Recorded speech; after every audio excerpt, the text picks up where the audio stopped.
Alhamdulillah hari ini 31 Juli kita laporkan bahwa 7,5 juta vaksin dosis pertama telah diberikan di Jakarta. Bual-membual emang udah menjadi jagonya. Orang udah tahu di Jakarta saat ini omongan seorang gubernur itu mirip bungkus ciki. Besar tapi isinya angin semua.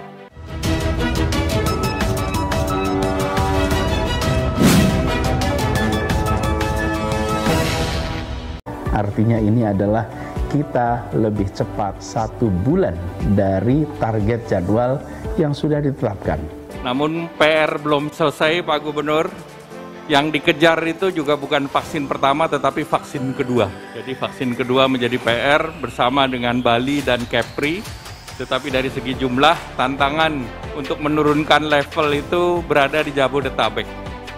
Disentul Erlangga di depan umum, Anies gagal pamer prestasi. Lu bayangin bagaimana gampangnya berbolak-balik lidah. Memang lidah nggak bertulang, tapi bisa bercabang. Inilah yang terjadi di Jakarta sekarang. Percabangan lidah menjulur kemana-mana. Jangankan soal pandemi dan masalah masyarakat, banyak masyarakat saat ini gitu. Bahkan soal mayat dulu ketika di DKI, tetap dia manfaatin gitu. Katanya Anies berhasil menekan angka COVID. Katanya Jakarta sudah mempersiapkan adanya pandemi sebelum pengumuman pertama oleh Menkes. Katanya Anies berhasil menggeber vaksinasi. Namun sayang itu hanya katanya dan faktanya berkata lain. Bual-membual emang udah menjadi jagonya. Orang udah tahu di Jakarta saat ini omongan seorang gubernur itu mirip bungkus ciki. Besar tapi isinya angin semua. Entah malu atau sudah tak tahu malu, Anies ternyata hanya mengklaim kinerja TNI dan Polri yang memang bersinergi demi kesehatan nasional, akhirnya ditegur oleh pakar kesehatan dan juga Menko Erlangga Hartarto. Namun PR belum selesai, Pak Gubernur. Yang dikejar itu juga bukan vaksin pertama tetapi vaksin kedua. Jadi apa yang terjadi di DKI harus diikuti secara par level dengan level yang sama dengan Bodetabek.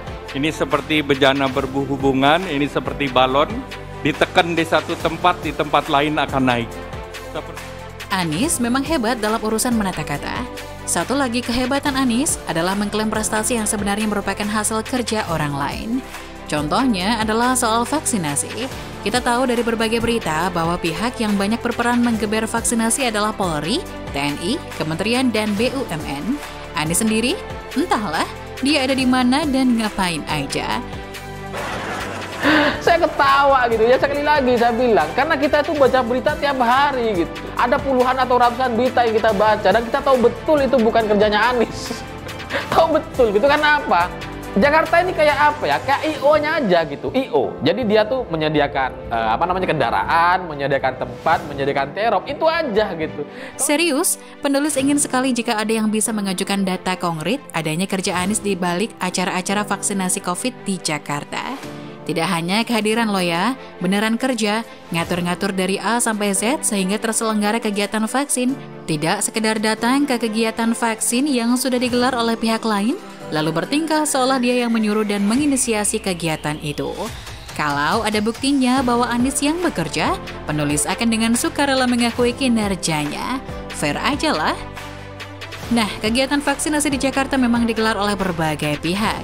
Namun yang mengklaim hasilnya ya Anies. Lewat akun medsosnya pada hari Senin lalu 16 Agustus, Anies memamerkan pencapaian kegiatan vaksinasi di Jakarta. Per pagi ini sudah 9 juta warga mendapat vaksin dosis pertama di Jakarta, melampaui target kita yang 8,8 juta orang. Alhamdulillah, ujar Anies. Anies memaparkan terdapat 3,7 juta orang berKTP luar DKI Jakarta yang mendapat vaksin di Jakarta. Sebagian besar adalah petugas publik yang memang bekerja di DKI Jakarta sebanyak 1,9 juta orang. Sisanya adalah warga berKTP non-DKI Jakarta tapi berdomisili, bekerja dan belajar di Jakarta. Dan memang ada juga sebagian lagi yang berKTP berdomisili dan bekerja di luar Jakarta, tapi ikut vaksin di Jakarta karena Jakarta tidak membatasi peserta vaksin, katanya. Bahkan Anies kemudian menaikkan target vaksinasi dari 8,9 juta saat ini menjadi 11 juta. Hasil ini juga sudah jauh melampaui dari target yang ditetapkan oleh Presiden Jokowi yakni 7,5 juta vaksin dosis pertama hingga akhir Agustus ini. Yang sebelumnya juga sudah dipamerkan Anies pada akhir Juli lalu lewat video di YouTube. Jangan lupa untuk subscribe dan nyalakan lonceng notifikasinya. Alhamdulillah hari ini 31 Juli kita laporkan bahwa target itu telah tercapai.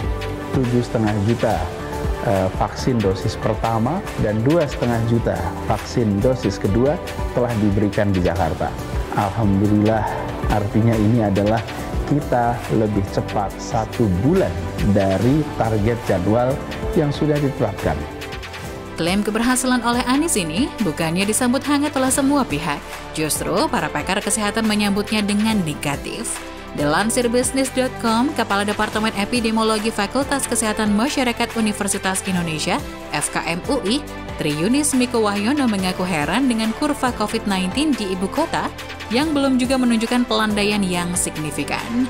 Padahal klaim capaian dosis vaksin pertama di DKI relatif tinggi hingga 9 juta orang hingga saat ini. Tri menyorot penambahan kasus harian di Jakarta yang masih relatif tinggi dengan rata-rata 1.000 pasien per hari selama 2 minggu terakhir. Sementara itu, persentase kasus positif waktu itu tanggal 16 Agustus masih berada di angka 8,1%. Penurunan kasusnya belum bagus, berarti ada yang salah dengan vaksinasinya. Menurut saya, apa yang terjadi harus dicari, kata dia. Positivity rate sudah turun menjadi 7% kemarin. Kemudian menurut saya positivity rate bisa diandalkan. Kalau tesnya Jakarta bisa diandalkan, cuman jumlah kasusnya menurut saya masih tinggi begitu, masih 1.000 sehari. Jadi mana mungkin dia turun dengan transmisi yang begitu banyak gitu. Jadi saya melihat ada data yang janggal, kasus hariannya masih tinggi, tapi positivity rate-nya turun karena tesnya banyak di DKI Jakarta. Jadi menurut saya harusnya ini menjadi pelajaran buat Satgas untuk menstandarisasi semua ukuran atau indikator daerah begitu. Baik itu positivity rate, juga tesnya, kemudian kontak tracing-nya saya melihat belum ada perbaikan. Kemudian, Dewan Pakar Ikatan Ahli Kesehatan Masyarakat Indonesia IAKMI, Hermawan Saputra, meminta pemerintah Provinsi DKI Jakarta berhati-hati untuk melakukan relaksasi pembatasan sosial di tengah pemberlakuan PPKM.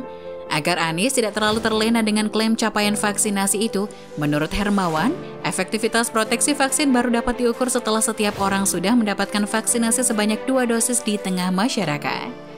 Kalau vaksinasi dosis kedua itu 4 juta dengan efikasi vaksin 50 hingga 60% itu baru 2 juta orang yang terproteksi, jadi masih sangat hati-hati, kata dia. Maka itu lebih karena masifnya penerapan PPKM, dia masih ragu kalau itu adalah hasil dari capaian vaksinasi. Oleh karena itu tidak boleh gegabah, tidak boleh merasa merdeka atau terlena begitu saja, karena Jakarta itu sebagai simpul semua daerah, salah langkah bisa jadi bumerang aneka kasus bisa naik kembali, ujar Hermawan. Senada dengan para pakar ini, Menko Bidang Perekonomian Erlangga Hartarto lah yang akhirnya menegur Anies di depan umum. Telak menohok Anies walaupun dibumbui dengan pujian terhadap pencapaian vaksinasi di Jakarta. Saat memberikan sambutan dalam acara pencanangan kegiatan vaksinasi ibu hamil di Indonesia di Balai Kota DKI Jakarta pada hari Kamis kemarin 19 Agustus, Erlangga menegur Anies agar tidak merasa puas dengan capaian vaksinasi dosis pertama. Erlangga mengatakan capaian dosis vaksin kedua relatif terpaut jauh dengan dosis pertama. Dosis vaksin kedua memang baru mencapai 4 juta orang. Kita berterima kasih kepada DKI, salah satu yang tertinggi untuk vaksin pertama. Namun PR belum selesai Pak Gubernur, yang dikejar itu juga vaksin kedua, kata Erlangga. Karena itu, Erlangga meminta Anies mengencarkan vaksinasi kedua di Jakarta. Nah, Anies mau bilang apa? Lawang yang bikin kegiatan vaksinasi juga bukan dia sepenuhnya kan? Hanya bisa mengklaim keberhasilannya.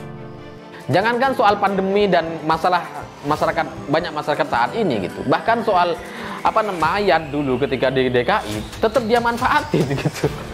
Yang kerja keras itu ya Polri, TNI, Kementerian, BUMN dan berbagai pihak lain seperti Ormas, misalnya PWNU dan partai politik, Partai Nasdem. Anies ngapain? Tinggal menyaksikan atau menyampaikan apresiasi dengan kata-kata manis. Namun juga setiap celah disambar buat mengumpulkan modal prestasi demi ambisi di 2024 kan? Udah tau lah kita modusnya.